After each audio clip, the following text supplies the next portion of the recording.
पूजा plastic, container, मसाला box, tray, जग और strainer. स्वास्थ्य के लिए सुरक्षित टिकाऊ क्वालिटी के साथ पूजा प्लास्टिक आपके किचन का परफेक्ट पार्टनर।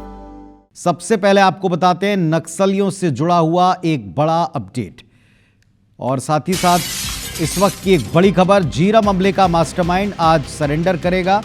नक्सली चैतू उर्फ श्याम दादा 4:30 बजे आत्मसमर्पण करेगा। आईजी पी सुंदरराज और एसपी शलभ कुमार सिन्हा के समक्ष ये सरेंडर होने वाला है। 2013 में झीरम घाटी हमले में 30 कांग्रेस नेताओं की मौत हुई थी। कांग्रेस की पूरी लीडरशिप, जो टॉप लीडरशिप थी प्रदेश की, उस वक्त इस हमले में ढेर हुई थी। चैतू समेत 10 अन्य नक्सली पुलिस के सामने आज सरेंडर करेंगे। 4:30 बजे बस्तर आईजी और एसपी प्रेस कॉन्फ्रेंस में इस बात का खुलासा करने वाले हैं। लंबे समय तक दरबा डिवीजन का इंचार्ज रहा था, जिसने कांग्रेस की पूरी लीडरशिप को हमले में समाप्त किया था, मौत के घाट उतारा था। ये बर्बर हमला इतिहास का किसी भी पॉलिटिकल पार्टी पर हुआ सबसे बड़ा हमला साबित हुआ, और झीरम हमले का मास्टरमाइंड आज सरेंडर कर रहा है। चैतू उर्फ श्याम दादा 4:30 बजे का वक्त बताया था इसका सरेंडर करने का। 10 अन्य नक्सली भी पुलिस के सामने आत्मसमर्पण करेंगे। तो आज की इस वक्त की एक बड़ी खबर और अपडेट है, नक्सल संगठन में नए युवाओं की भर्ती का काम, और ऐसे दुर्दांत नक्सल हमलों को अंजाम देने की प्लानिंग करना इसका काम था। खूंखार नक्सली चैतू उर्फ श्याम गिरी रेड्डी, ये इसका नाम है। चैतू उर्फ श्याम दादा के नाम से ये जाना जाता था।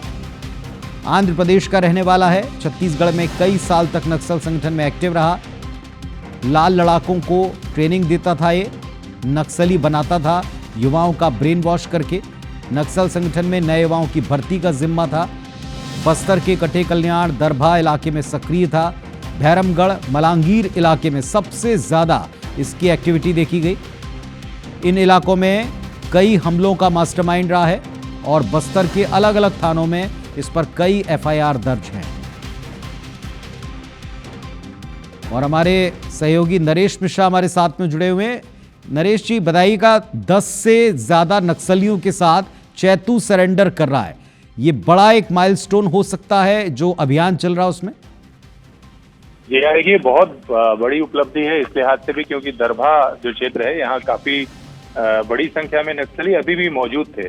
और जो चैतू है उर्फ श्याम, ये पूरे एरिया को डोमिनेट करता था। इससे बेलाडीला से लेकर जो दरभा का क्षेत्र है पूरी तरह से नक्सल मुक्त होगा। और ये जो 10 अन्य साथी हैं इसके साथ इसने आत्मसमर्पण किया है। और अब भी जो दरभा डिवीजन का प्रमुख नक्सली है संजू, इस आत्मसमर्पण के बाद उसकी संभावना है कि वो भी आत्मसमर्पण करेगा। इससे पहले जगदीश को मुठभेड़ में मार गिराया गया था, तो ये पुलिस की एक बड़ी उपलब्धि थी उस दौरान। तो आज जो है कुछ ही देर में समर्पण होगा इन लोगों का। अपने अन्य 10 साथी के साथ चैतू जो है आत्मसमर्पण कर रहा है।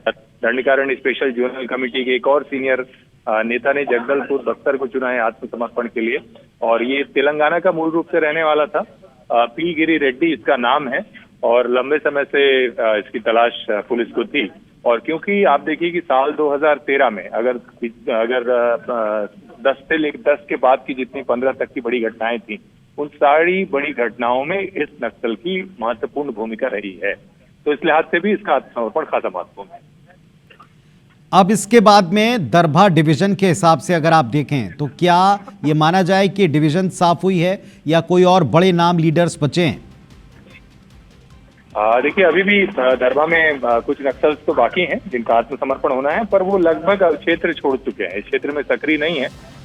कुछ की लोकेशन अभी हाल में ही पामेड़ और जो इंद्रावती एरिया है, इन जगहों पर इनकी लोकेशंस मिली थी। तो ये इन नक्सलियों को भी लेकिन आत्मसमर्पण एक तरह से भागते फिर रहे हैं, ये स्थितियां हैं।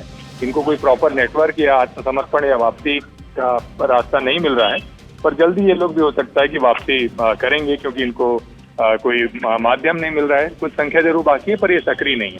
पर महत्वपूर्ण बात है कि इस आत्मसमर्पण के साथ जो दरभा डिवीजन है माओवादियों का, वो उत्तर रीजनल कमांड के 3 अन्य डिवीजन के साथ लगभग खत्म हो जाएगा।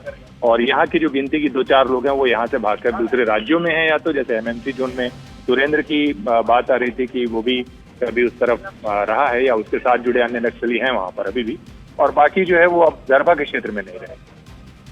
तो बड़ी खबर है जो हमको नरेश मिश्रा जी दे रहे हैं। कई बार मुठभेड़ में जो बच निकला, दरभा का जो एक तरह से सबसे बड़ा दुर्दांत नक्सलियों का फेस था।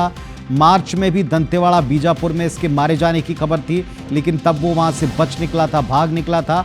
अब वो सरेंडर कर रहा है। 10 और नक्सली हैं और सबसे बड़ी बात यह कि ये जीरम का मुख्य आरोपी है, जिसको आज सरेंडर करने के बाद में मुख्यधारा में लौटने का और इससे कई सारे राज पता चलने का क्रम दिखाई पड़ेगा। बहुत शुक्रिया आपका इस जानकारी के लिए।